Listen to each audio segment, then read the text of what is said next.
آپ علیہ السلام فرماتے اللہم انی اسألک من فضلک و رحمتک، اے اللہ میں تجھ سے تیرے فضل اور تیری رحمت کا سوال کر رہا ہوں. فَإِنَّهُ لَا تَمْلِكُهَا إِلَّا أَنْتَ لَا يَمْلِكُهَا إِلَّا أَنْتَ. میرے پروردگار میں بڑی عاجزیوں کے ساتھ یہ ریکویسٹ کر رہا ہوں، عاجزانہ التجا کر رہا ہوں کہ تیرے در کا سوالی میں اس لیے ہوں کہ تیرے سوا اس کا مالک کوئی نہیں، اس لیے میں تجھ سے مانگتا ہوں. نبی پاک علیہ السلام کے صحابہ کہتے ہیں ابھی تھوڑی دیر گزری تھی اللہ نے ایک بکری بھیج دی، بھولی ہوئی بکری تھی آگے. نبی پاک علیہ السلام فرماتے ہیں یہ اللہ کا فضل ہے اور ہم اپنے رب کی رحمت کے منتظر تھے. اب راز یہ ہے کہ اگر نبی پاک علیہ السلام کو معاملہ بنا تو اللہ کے در پہ گئے کہ نہیں گئے، تو میرے آپ کے جتنے معاملات بنے نا ہمیں بھی چاہیے کہ ہم اللہ سے یوں ہی مانگیں جیسے ہمیں ہمارے پیغمبر سکھا کے گئے. ہمارے مانگنے میں کمی ہو سکتی ہے، رب کے دینے میں کمی نہیں ہو سکتی، یقین کے. اور ایک اور حدیث نبی پاک صلی اللہ علیہ وسلم کی سنیں. آقا صلی اللہ علیہ وسلم نے فرمایا ادعوا اللہ وانتم موقنون بالاجابہ، او کما قال علیہ السلام. فرمایا لوگو اللہ کو جب پکارتے ہو، اللہ سے دعا مانگتے ہو، اللہ کو سوال کرتے ہو تو سوال کرتے ہوئے اس سوال کی قبولیت کا یقین کر کے سوال کیا کرو. سمجھو ہم بے یقینی میں ہوتے ہیں، پتہ نہیں لبڑی بھی ہے کہ نہیں. یہ بے یقینی نہ ہو، اللہ کے در سے نہ امیدی نہ ہو. جب آپ یقین کر کے اللہ سے اللہ مجھے بھی یقین نصیب کرے، اللہ آپ کو بھی یقین نصیب کرے. ہم جو مانگے اللہ سے پورے یقین کے ساتھ مانگے.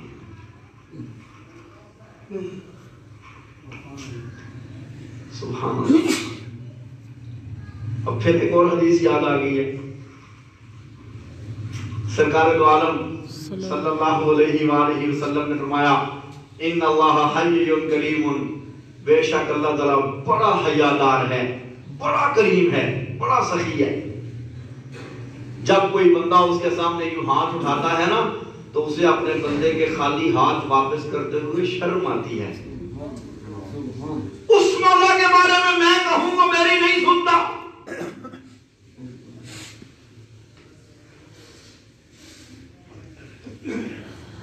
بڑے مہمان نبی پاک علیہ السلام بڑے مہمان نواز تھے.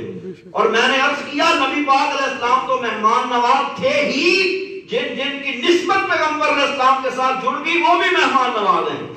ایک مرتبہ نبی پاک علیہ السلام کے ایک صحابی، سبحان اللہ العظیم، مہمان آ گیا. نبی پاک علیہ السلام کے صحابی وہاں بیٹھے ہیں. آپ علیہ السلام صحابہ سے پوچھتے ہیں بھائی آج میرے مہمان کی میزبانی کون کرے گا؟ ایک صحابی کھڑے ہوئے یا رسول اللہ میں کروں گا.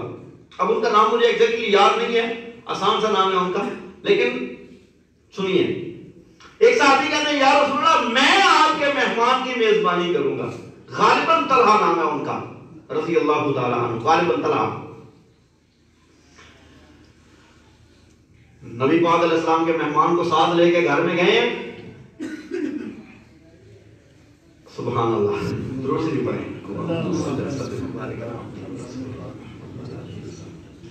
یہ واقع سننے سنانے آسان ہے، عملی طور پہ کرنا ذرا مشکل ہے، لیکن جو کرتا ہے اللہ اس کو کبھی معاف نہیں کرتا.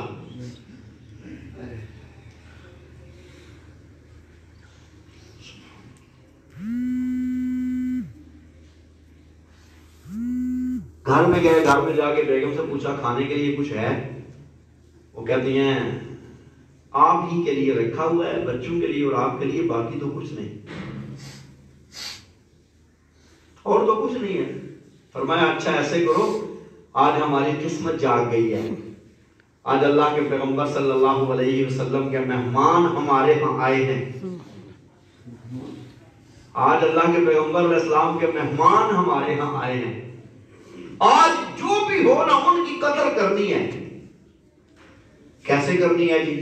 ایسے کریں دسترخوان لگا دیں، جب ہم کھانا کھانے کے لیے بیٹھیں گے تو آپ چراغ کو صحیح کرنے کے بہانے گل کر دینا، اس کو بجھا دینا. یہ آپس میں دونوں میاں بیوی کی بات چل رہی ہے. سن کون رہا ہے؟ کون سن رہا ہے؟